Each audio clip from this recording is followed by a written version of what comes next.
Advocate V P Sreepadmanabhan, ഇത് parliament സമ്മേളനം മുന്നിൽ കണ്ടുകൊണ്ടുള്ള വളരെ കൃത്യമായ ഒരു ഓപ്പറേഷനല്ലേ നടന്നത്? അല്ല, CIA സമരകാലത്ത് കോഴിക്കോട്ട് കടപ്പുറത്ത് വിളിച്ച മുദ്രാവാക്യം എന്താ? 21 മാപ്പിള കത്തി അറബിക്കടലിൽ എറിഞ്ഞിട്ടില്ല എന്നാ വിളിച്ചത് അല്ലേ? നമ്മളൊക്കെ കേട്ടതല്ലേ? 21 മാപ്പിള കത്തി അറബിക്കടലിൽ എറിഞ്ഞിട്ടില്ല എന്നാണ് CIA സമരകാലത്ത് കോഴിക്കോട് കോടതിയുടെ മുമ്പിലൂടെ കടപ്പുറത്തേക്ക് പോകുന്ന റോഡിലൂടെ വിളിച്ചു പോയത്. അവിടെ കടപ്പുറത്ത് സമ്മേളനം നടക്കുമ്പോൾ അന്ന് ഞങ്ങൾ പറഞ്ഞിരുന്നു, അഥവാ കത്തി കയ്യിലുണ്ടെങ്കിൽ അത് ആക്രിക്കട കൊണ്ട് വിറ്റോ, 5-10 ഉറുപ്പ്യ കിട്ടും, 2 കടലക്ക മുട്ടായും വാങ്ങി വീട്ടിലേക്ക് പൊയ്ക്കോന്ന്, അല്ലാണ്ട് വേറെ ഒന്നിനും മെനക്കെടണ്ടാന്ന്. അന്ന് ഡൽഹിയിൽ കലാപുണ്ടാക്കിയവരൊക്കെ ഇന്നും ജയിലില്ല. IB ഉദ്യോഗസ്ഥരെ കുത്തിക്കൊന്നു. ആര്? ആം ആദ്മി പാർട്ടിന്റെ കൗൺസിലർ താഹിർ ഹുസൈൻ കഴിഞ്ഞ ദിവസം ഒരു ജീവപര്യന്തം തടവിന് ശിക്ഷിച്ചു. ഇന്ത്യയുടെ വടക്ക് കിഴക്കൻ സംസ്ഥാനം ചിക്കൻ നക്ക് മുറിക്കുന്നു പറഞ്ഞു. ആര്? ഷാർജുൽ ഇസ്ലാം. ഒന്നും ചെയ്യില്ല. ഒമർ ഖാലിദ്, ഭാരത് തേരെ ടുക്കടേ ഹോഗെ എന്ന് പറഞ്ഞ ഉമർ ഖാലിദ് ഇന്നും ജയിലില്ല. ഇവിടെ CIA സമരകാലത്ത് വിളിച്ചതൊക്കെ ഹിന്ദു വിരുദ്ധ രാജ്യവിരുദ്ധ മുദ്രാവാക്യങ്ങളാ. എന്നിട്ട് എന്തായി? 8 നില പൊട്ടി. കഴിഞ്ഞ UP ഇലക്ഷന് മുമ്പാണ് കർഷക സമരം നടത്തി ഇന്ത്യ. അവിടെ പശ്ചിമ ഭാരതത്തിലും പഞ്ചാബിലും ഹരിയാനയിലും ഒക്കെ കലാപം അഴിച്ചുവിട്ട്, ഉത്തർപ്രദേശിന്റെ ചില മേഖലയിലും കലാപം അഴിച്ചുവിട്ടു. എന്തായി? ഉത്തർപ്രദേശ് തോറ്റു, ഹരിയാനയിൽ തോറ്റു, ലോകസഭയിലും തോറ്റു.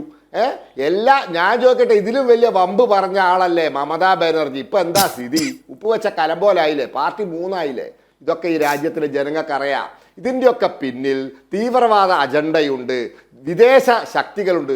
ടൂൾ കിറ്റ് ഒരു വലിയ സമ്മാനം കിട്ടിയ ഒരു കുട്ടി ഉണ്ടായിരുന്നു, ചൂടന്നങ്ങാൻ. അവരാണ് ടൂൾ കിറ്റ് പറഞ്ഞത് കർഷക സമരത്തിന്. എന്നിട്ട് എന്തായി? തെരഞ്ഞെടുപ്പ് കഴിഞ്ഞപ്പോൾ 8 നില പൊട്ടി. ഹരിയാനയിൽ പിന്നെ ഗുസ്തിക്കാര സമരം, പിന്നെ കർഷകര സമരം. ഹരിയാനയിൽ അവസാനം റെക്കോർഡ് ഭൂരിപക്ഷം BJPക്ക്, റെക്കോർഡ് ഭൂരിപക്ഷം.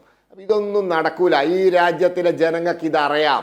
ഇതിൻ്റെയൊക്കെ പിന്നിൽ അച്ചാരം വാങ്ങിയിട്ടുണ്ട്, വിദേശ ശക്തികളുടെ അച്ചാരം വാങ്ങിയിട്ടുണ്ട്, ഇസ്ലാമിക തീവ്രവാദ ശക്തികളുണ്ട്.